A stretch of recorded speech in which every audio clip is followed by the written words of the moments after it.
أعوذ بالله من الشيطان الرجيم بسم الله الرحمن الرحيم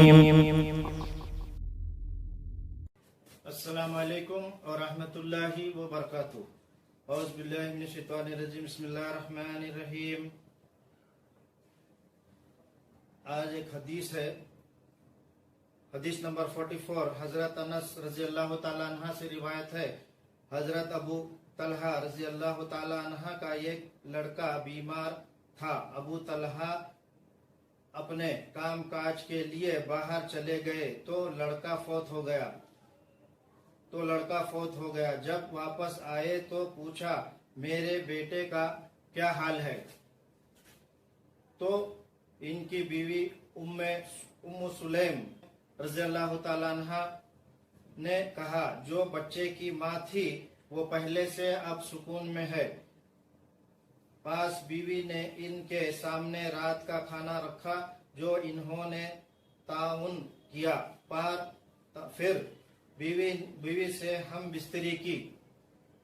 جب ابو طلحہ فارغ ہو گئے تو بیوی نے بتایا کہ بچہ تو تمہارے جانے کے بعد فوت ہو گیا تھا، اب اسے دفنا دو.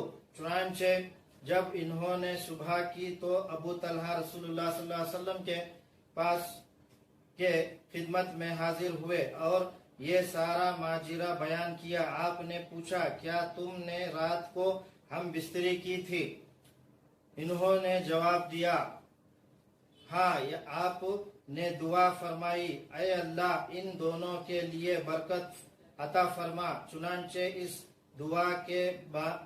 دعا کے نتیجے میں مدت مقرر کی بعد ان کے ہاں ایک لڑکا پیدا ہوا. اب دیکھو ام سلیم جو ہے رضی اللہ تعالیٰ عنہ جو ہے اب ہمارے ان کے شوہر کے ساتھ میں کس طریقے سے وہ جو ہے ہماری مائیں بہنیں غور سے سنیں اس واقعے کو، جو ہے بہت غور سے سنیں، کیونکہ یہ واقعہ جو ہے ایک ماں کا بھی ہے اور ایک بیوی کا بھی رول، دونوں رول جو ہے ام سلیم جو ہے کس طریقے سے ادا کری ہیں اس کے اندر واقعے میں آپ غور سے سنیے. اس کے بعد میں حضرت انس فرماتے ہیں کہ مجھ سے ابو طلحہ نے کہا. ابو طلحہ حضرت انس کی والدہ ام سلیم کے دوسرے خاوند کے بیٹے تھے. انس رضی اللہ تعالیٰ عنہ تھے. ان کے پہلے خاوند ملک بن نفری تھے جو اسلام لانے کے بجائے شام چلے گئے تھے اور وہیں فوت ہو گئے. اور ایک روایت میں ہے جب ام سلیم جو ہے جب شوہر کے پاس آتی ہیں تو اب دیکھو بچہ بھی گزر گیا ہے، بچہ فوت ہو گیا ہے، لیکن وہ جو ہے اور بن سور کے آتی ہے شوہر کے پاس. اس کے بعد میں پھر جو ہے ہم بستری کرتے ہیں. اس کے بعد میں جب ہے ان کو یہ واقعہ سناتی ہے. اس کے بعد وہ حضور صلی اللہ علیہ وسلم کے پاس جاتے ہیں. جانے کے بعد میں حضور صلی اللہ علیہ وسلم کو واقعہ وہ سب سناتے ہیں کہ ایسا ہوا. اس کے بعد حضور صلی اللہ علیہ وسلم نے ان کے لیے مغفرت کے لیے دعا کی. دعا کرنے کے بعد اور ایک بخاری کی روایت میں ہے کہ ابن عین نے کہا کہ انصار کے ایک آدمی نے انہیں بتلایا کہ میں نے عبداللہ کے 9 لڑکے دیکھے، سب کے سب قرآن کے قاری تھے. دیکھیے حضور صلی اللہ علیہ وسلم کی دعا کا اثر دیکھیے. 9 لڑکے ان کو جو ہے ام سلیم کو جو ہے ہوئے اس کے بعد میں، اور سب کے سب قرآن حافظ، قرآن کے قاری تھے. ام سلیم اس کے بعد ابو طلحہ ایک بیٹا جو ام سلیم کے بعد سے تھا فوت ہو گیا تھا. تو ام سلیم نے اپنے گھر والوں سے کہا تم ابو طلحہ کو ان کے بیٹے کے بابت مت بتلانا. مطلب جو بیٹا جو پہلے فوت ہو گیا تھا تو ان کے گھروں والوں کو جو ہے انہوں نے پہلے ہی سمجھا دیا تھا، بتا دیا تھا کہ بتانا نہیں، اس کے بعد میں جو ہے بتاؤں گی. اب ام سلیم جو ہے رضی اللہ تعالیٰ عنہ اپنے شوہر کو کس طریقے سے سمجھاتی ہیں بیٹا جو ہے فوت ہو گیا ان کے بارے میں.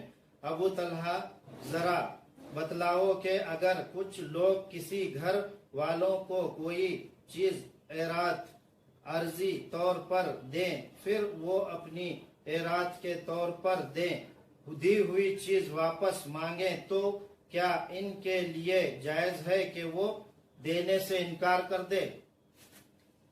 अबू तलहा ने जवाब दिया, नहीं। पास उम्म सुलैम ने कहा कि तुम अपने बेटे के बारे में अल्लाह से सवाब की उम्मीद रखो, यानी तुम्हारे बेटा भी जो अल्लाह ही का दिया हुआ था, इसने अपने अमानत वापस ले ली है।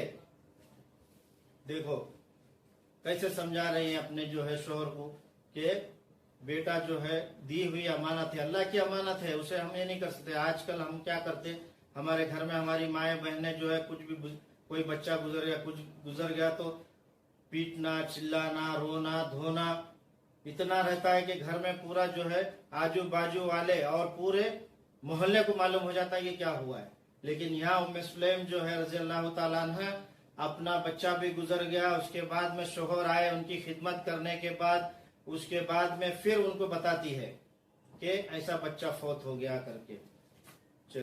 दुआएं जो है बुजुर्गों से दुआएं भी लेना चाहिए जब बच्चा होता है। होते बरा उम्मे सुलैम ने जो कहा रजी अल्लाह ताला अन्हा ने क्या कहा कि जब पहला बच्चा जब हुआ, होने के बाद में उन्होंने सीधा जो है हुजूर सल्लल्लाहु अलैहि वसल्लम की खिदमत में लेके जाओ करके अबू तलहा को बोलते हैं। फिर जब अबू तलहा जो है रजी अल्लाह ताला अन्हा वो अपने बच्चे को लेके हुजूर सल्लल्लाहु अलैहि वसल्लम के पास जाते हैं और खजूर भी साथ में लेके जाते हैं और हुजूर सल्लल्लाहु अलैहि वसल्लम खजूर को जो है चबाते हैं, चबा के उस बच्चे को जो है घुट्टी देते हैं। और ये जो है हमें इस तरीके से, ये सुन्नत तरीका है, ये करना जरूरी है। बच्चा कभी भी हुआ, आलिम आदमी है जो नमाजी है, उसके पास लेके जाना, पहले दूध पिलाने से पहले उसको जो है घुट्टी देना, ये सुन्नत तरीका है। ये हमारी माँ बहनें जो है हमेशा ख्याल रखना जरूरी है। इस हदीस से हमें माशराती जिंदगी के लिए बहुत सी हिदायत मिलती है। मसलन एक साबिर व शकूर औरत का किरदार के बच्चे फौत हो गया है, लेकिन कोई जजा फजा व आइला बैन और नोहा व मातम नहीं किया, हत्ता के खाविन को निहायत अछूते अंदाज से बच्चे की वफात के इत्तला देती है। देखो, ना रोना, ना धोना, ना मातम, कुछ भी नहीं। उसके बाद में अच्छे से अपने शोहर को समझाते हैं, बोलते हैं। उसके बाद जिससे ये सबक मिलता है कि खाविन की खिदमत ज़ेबे व जीनत का एहतिमाम करना, वलादत के बाद बच्चे को किसी नेक आदमी के पास लेकर जाना और घुट्टी दिलाना, ये भी सुन्नत तरीका है। घुट्टी दिलाना। ख्वातीन भी जिहाद में शरीक हो सकती है, औरतें भी जो है जिहाद में अगर जाना चाहे तो जा सकती है। और उसके बाद में जो है वहां पर अपने जब शोहर हैं उनकी खिदमत कर सकती है और उनको जो है मतलब खाने पीने का या पट्टी मलम पट्टी करने के लिए, ये भी अल्लाह के रसूल ने बताया है कि ये भी काम वो जो है जिहाद में जब जंग के लिए जाते हैं तो औरतें भी जा सकती है। तो इसमें हमें इतने फायदे जो है मालूम हुए इस हदीस में, और हमारी माएँ बहनें इस तरीके से चलें और इस पर अमल करें, इस हदीस पर अमल करें, हुजूर सल्लल्लाहु अलैहि वसल्लम की हदीस, और जो है और इस हदीस से जो है हमें इतने फायदे भी हैं, ये सोच समझकर हमें जो है अमल करना चाहिए। अस्सलामु अलैकुम व रहमतुल्लाहि व बरकातुहू।